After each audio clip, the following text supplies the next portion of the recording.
इस वीडियो में हम लोग क्लास 10 का हिंदी बुक चैप्टर 1 श्रम विभाजन और जाति प्रथा जिसके लेखक डॉक्टर भीमराव अम्बेडकर जी है, इसका सारांश हम पढ़ा चुके हैं और इसके साथ टोटल क्वेश्चन आंसर भी करवा चुके हैं।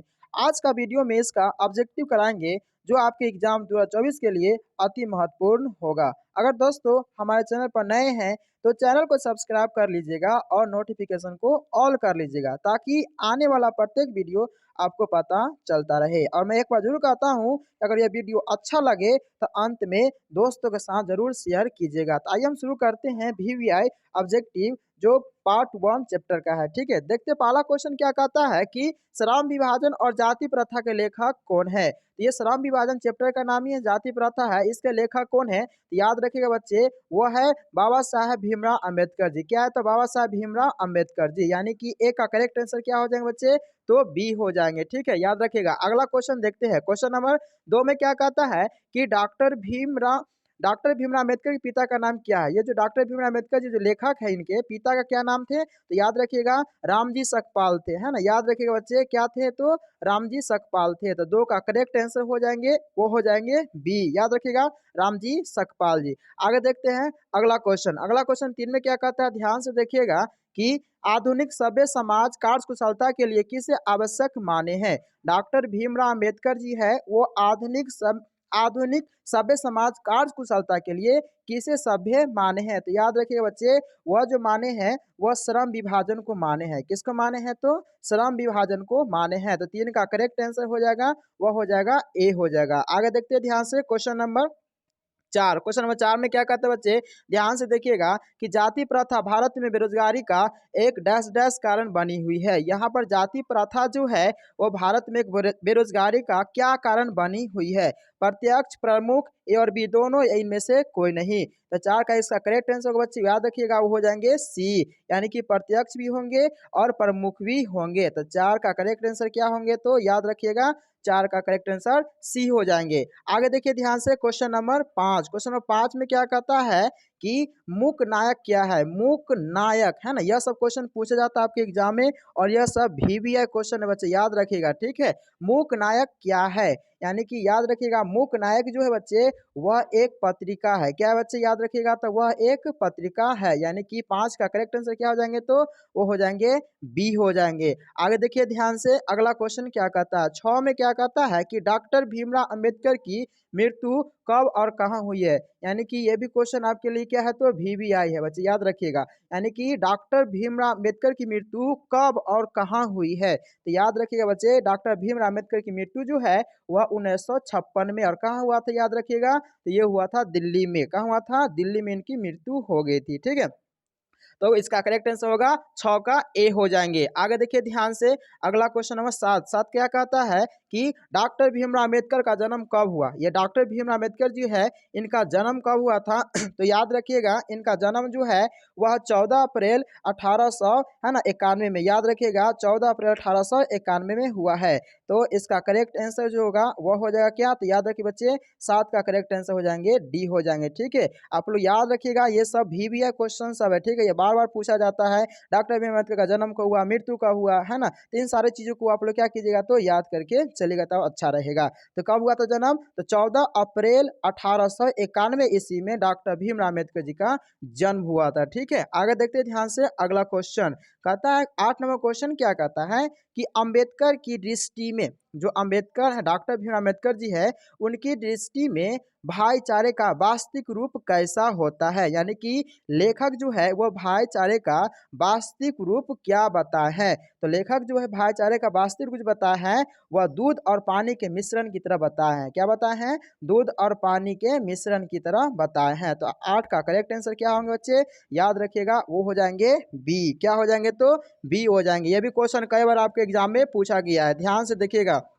अगला क्वेश्चन देखते बच्चे कि भारतीय संविधान के निर्माण में महत्वपूर्ण भूमिका किसकी है। जो हमारे भारतीय संविधान जो है वो रचयिता जो है लिखने वाले वो कौन है तो आप लोग याद रखिएगा बच्चे, है ना, वो जो है डॉक्टर भीमराव अम्बेडकर जी ही है। ठीक है, यही डॉक्टर भीमराव अम्बेडकर जी है, यानी कि संविधान को लिख दिए हैं, जो यह कानून लगा हुआ है जिस कानून से हम लोग अभी चलते हैं। ठीक है बच्चे, ध्यान रखिएगा। तो संविधान का निर्माता कौन है तो याद रखिएगा भीमराव अम्बेडकर जी। तो 9 का करेक्ट आंसर क्या हो जाएंगे तो ए हो जाएंगे। आगे देखिए ध्यान से अगला क्वेश्चन, क्वेश्चन नंबर 10 में क्या कहता है कि सभ्य समाज की आवश्यक है, यानी कि सभ्य समाज की आवश्यक है तो क्या जाति प्रथा, श्रम विभाजन, अणुबम या दूध पानी। तो इसका करेक्ट आंसर हो जाएंगे, वो याद रखिएगा बच्चे, वो हो जाएंगे बी हो जाएंगे। ठीक है, यानी कि श्रम विभाजन होंगे, यानी 10 का करेक्ट आंसर बी हो जाएंगे। आगे देखिए ध्यान से क्वेश्चन नंबर 11, क्वेश्चन नंबर 11 में क्या कहता है कि प्राथमिक शिक्षा, 11 में कहता है बच्चे ध्यान दीजिएगा कि प्राथमिक शिक्षा प्राप्त करने के बाद अंबेडकर उच्चतर शिक्षा प्राप्त करने के लिए कहाँ गए थे। जब प्राथमिक मतलब क्या होता है, जब छोटा 1 से 5 तक होता है उसमें लोग पढ़ लेते हैं तो हाई स्कूल में जाते हैं नाम निकालेंगे, तो वही यहाँ क्वेश्चन कहता है कि प्राथमिक शिक्षा प्राप्त करने के बाद अंबेडकर जी उच्चतर शिक्षा यानी कि हाई शिक्षा प्राप्त करने के लिए वो कहाँ गए थे। तो याद रखिएगा वो जो गए थे बच्चे वो न्यूयॉर्क गए थे। कहाँ गए थे याद रखिए, सिर्फ आंसर याद रखिए, वो कहाँ गए थे, न्यूयॉर्क गए थे। तो 11 का करेक्ट आंसर क्या हो जाएंगे तो सी हो जाएंगे। आगे देखते हैं क्वेश्चन नंबर 12, क्वेश्चन नंबर 12 में क्या कहता है कि अंबेडकर चिंतन और रचनात्मक के लिए प्रेरक है। अंबेडकर जो है वह चिंतन और रचनात्मक के प्रेरक व्यक्ति थे, यानी बुद्ध, कबीर, ज्योतिबा फूले या इनमें से सभी। तो 12 का करेक्ट आंसर याद रखिएगा, है ना, इनमें से सभी होंगे। इनमें से क्या होंगे तो इनमें से सभी हो जाएंगे। कौन कौन, तो बुद्ध भी होंगे, कबीर भी होंगे, ज्योतिबा फूले भी हो जाएंगे। तो 12 का करेक्ट आंसर क्या होगा बच्चे याद रखिएगा, वह हो जाएंगे डी हो जाएंगे। आगे देखिए ध्यान से क्वेश्चन नंबर 13, क्वेश्चन नंबर 13 में क्या कहता है कि जाति पाति तोड़कर, है ना, देखो ध्यान से, जाति पाति तोड़क मंडप भाषण लाहौर में कब हुआ था। यानी कि जाति पाति जो तोड़क है मंडप भाषण ये लाहौर में कब हुआ था। तो याद रखिएगा बच्चे यह हुआ था 1936 में। कब हुआ था तो याद रखिएगा 1936 ईस्वी में हुआ था। तो 13 का करेक्ट आंसर क्या हो जाएंगे तो सी हो जाएंगे। ठीक है, आगे देखिए ध्यान से क्वेश्चन नंबर 14, क्वेश्चन नंबर 14 में क्या कहता है कि श्रम विभाजन और जाति प्रथा क्या है। श्रम विभाजन और जाति प्रथा क्या है, कहानी है, भाषण है, निबंध या साक्षात्कार है। तो आप सब्जेक्टिव पढ़ रहे होंगे तो इसका आंसर कभी गलत दे ही नहीं सकते हैं। यानी कि यह जो है याद रखिए बच्चे यह क्या है तो निबंध है। क्या है तो निबंध है। तो 14 का करेक्ट आंसर क्या हो जाएंगे तो सी हो जाएंगे। ठीक है, आगे देखिए ध्यान से क्वेश्चन नंबर 15, 15 में क्या कहता है कि निम्नलिखित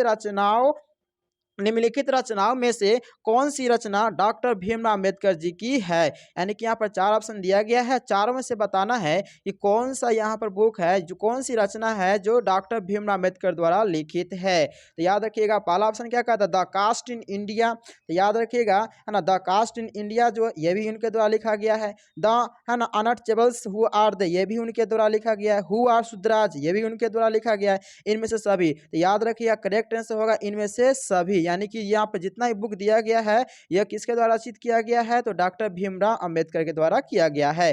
तो 15 करेक्ट आंसर क्या होगा बच्चे तो याद रखिएगा डी हो जाएंगे। ठीक है, आगे देखिए ध्यान से क्वेश्चन नंबर 16, क्वेश्चन नंबर 16 में क्या कहता है कि आधुनिक सभ्य समाज श्रम विभाजन की आवश्यक क्यों मानते हैं। आधुनिक सभ्य समाज जो है वह श्रम विभाजन की आवश्यक क्यों मानते हैं, कार्यकुशलता के लिए, भाईचारे के लिए या रूढ़िवादिता के लिए या इनमें से कोई नहीं। तो 16 का करेक्ट आंसर होगा वो याद रखिएगा बच्चे वो क्या हो जाएंगे तो कार्यकुशलता के लिए। क्या हो जाएंगे तो कार्यकुशलता के लिए हो जाएंगे। ठीक है, तो 16 का करेक्ट आंसर क्या हो जाएंगे बच्चे तो याद रखिएगा 16 का करेक्ट आंसर जो होंगे वो हो जाएंगे ए हो जाएंगे। क्या होंगे बच्चे ध्यान रखिएगा तो 16 करेक्ट आंसर हो जाएंगे ए हो जाएंगे। आगे देखते हैं ध्यान से क्वेश्चन नंबर है ना 17, 17 में क्या कहता है बच्चे ध्यान से देखिएगा। 17 में कहता है कि श्रम विभाजन और जाति प्रथा पाठ, ये जो श्रम विभाजन और जाति प्रथा जो पाठ है ये बाबा साहब किस भाषण का संबंधित अंश लिया गया है। ये जो आप पाठ जो पढ़े थे श्रम विभाजन और जाति प्रथा है ना, यह किस भाषा संबंधित अंश को लिया गया है। तो इसका करेक्ट आंसर याद रखिए बच्चे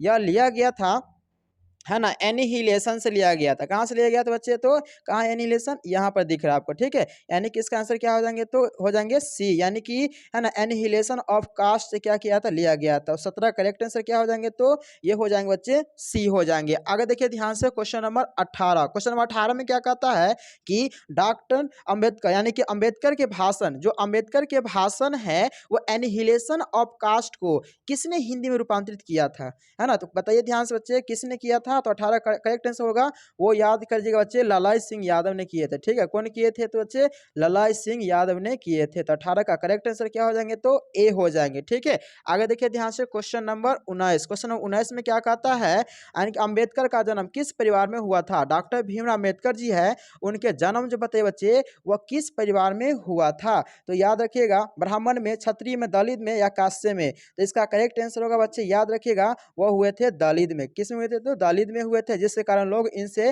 काफी अछूत मानते थे और इन्हीं अछूत के कारण उनको काफी ठेस लगा और ठेस लगने के बाद उन्होंने पढ़ाई अच्छी से की और आगे तरक्की किए, है ना। आगे देखिए ध्यान से बच्चे, क्वेश्चन नंबर 20। क्वेश्चन नंबर 20 में क्या है? क्वेश्चन नंबर 20 में कहता है कि लेखक को इस युग में, है ना, लेखक को इस युग में कहाँ विडंबना दिखाई दिया है? ये जो लेखक डॉक्टर भीमराव अम्बेडकर जी है, उनको इस युग में कहाँ विडंबना देखने को मिला है? तो याद रखिए बच्चे, वह जातिवाद में। किस में? तो याद रखिएगा बच्चे, जातिवाद में उनको विडंबना देखने को मिला है। यानी कि 20 का करेक्ट आंसर हो जाएंगे, वो हो जाएंगे ए हो जाएंगे। आगे देखिए ध्यान से क्वेश्चन नंबर 21। क्वेश्चन नंबर 21 में क्या कहता है बच्चे? ध्यान से देखिएगा कि डॉक्टर अंबेडकर के माता का नाम क्या था? डॉक्टर अंबेडकर जो है, इनके माता का नाम क्या था? रानी बाई, है ना, कुंती बाई, शीला बाई या भीमा बाई? तो 21 का करेक्ट आंसर हो जाएंगे, वो याद रखिएगा बच्चे, इनके माता जी का नाम था भीमा बाई। क्या नाम था? याद रखिए बच्चे, इनके माता जी का नाम क्या था? तो भीमा बाई था। ठीक है, आगे देखते हैं ध्यान से अगला क्वेश्चन। Question number,